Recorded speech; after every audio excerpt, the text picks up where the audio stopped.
Dragon Ball Infinity is about a young Saiyan named Taima who's adopted by a member of Beerus' race. Taking further inspiration from the real-world ancient Egypt, Taima appears to be a slave of some sort. Though, much like Goku, he seems to enjoy the challenge. The Pharaoh takes notice of the young Saiyan and notices that he is growing stronger every day. The Pharaoh then declares the yearly 7 days of darkness is upon them, and he requires the water from the life stream to power the city in its days of darkness to come. Taima is then selected with other young members of the city to go attain the life water on an island in the middle of the giant Nile at the center of the planet. The young Saiyan says goodbye to his adoptive mother and heads off on this adventure. Completely unprepared, the group runs out of food and water before the first day is even over. Presumably, everybody from Taima's group perishes as Taima himself almost loses consciousness due to the extreme elements. A character that bears a striking resemblance to Champa then asks Taima if he's thirsty. And if he's suicidal or what? How do you expect to survive out here with no food or water?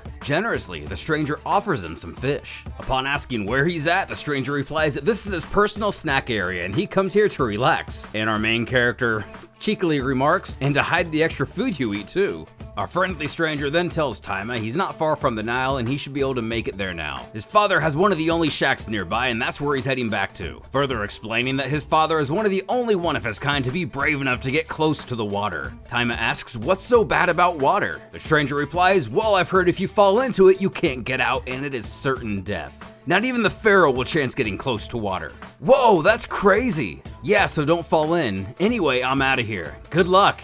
And the two part ways. Taima reaches the Nile to find two members of Beerus' race arguing. While they're distracted, he decides to commandeer their boat. Arriving at a mystical island, a giant fish jumps out of the water and tries to take a bite out of Taima, but horribly misses and ends up on land. And ends up as Taima's dinner. The young Saiyan enters a temple and finds the life stream water he so desperately sought. He then hears a voice that says, finally, I've been waiting for you. A godlike creature then appears before Taima and says, I am known as Mirai, and I know who you are, so you do not need to explain. Me and the one you know as the Pharaoh may look different, but as Thoth and I share a common ancestor. We are basically like brothers in a sense. We are the eldest of our respective tribes, but we both come from the same being, Kakano Kame. Kakano Kame was a powerful sorcerer who lived on this planet before it was a complete wasteland. His power and wisdom were godlike, but his mortality was not. He aged just like anyone else, but he found a way to almost live forever. Through his connection to magic, he grew more powerful and wise by the day,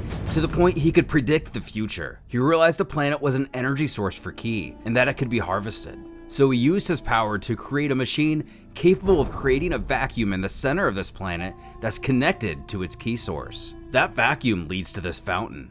He wasn't just draining this planet of its ki, he was concentrating it in the process to create God Ki. Taima questions, God Ki? Yes, there are deities that have existed for millions of years and are more powerful than you can imagine. This is possible thanks to God Ki. Now please, no more interruptions. Sorry. Now, another powerful sorcerer from another realm appeared on this planet shortly after Kakano Kame consumed this water for the first time. It was extremely concentrated back then, so it quite literally made him a god. The sorcerer, out of fear of Kakano Kame, separated his being into my tribe and Genzai's. We were the first generation. And because of this, we inherited the brunt of Kakano Kame's abilities. I inherited his foresight as well as his magical prowess, and Genzai his power and strength. So, Pharaoh Noob needs a life water to live? It's called God Water. Noob, as you call him, has all of your home tribe brainwashed into serving him and keeping him a powerful godlike being forever. But there's a catch. What is it?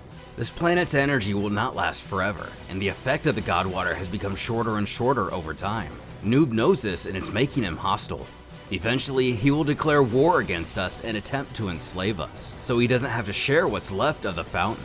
Me and Genzai made an arrangement that we would independently lead each other's tribes for the better of both for eternity, but I knew that wouldn't last forever, just only as long as the God Water remained in large supply.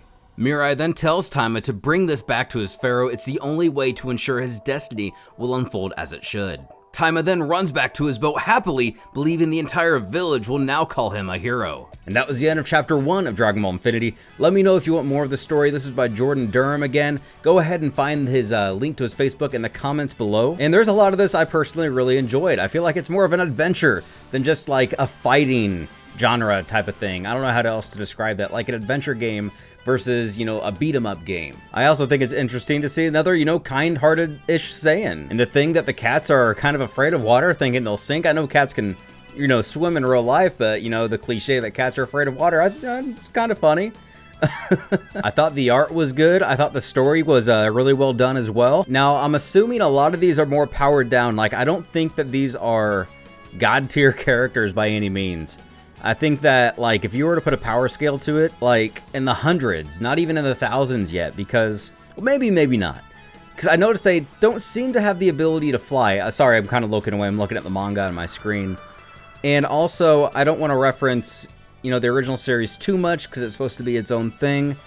But when they're talking about that they're using the life water, or the god water, to harvest the key of the planet, I mean, that's kind of like a spirit bomb. And we've seen how powerful or not powerful those can get. And as this is now becoming a barren planet, there's not a lot of energy left to be harvested. So maybe what they mean god-like power would be, you know, our version of like Raditz, you know, from the original Dragon Ball, because these people are so powered down compared to what we're used to from now Dragon Ball Super. But that's all I had to say about this series. I really like it. I will continue reading it solo. Let me know if you want me to post more videos like this on this series. I'm still working on my own Boxa video series here.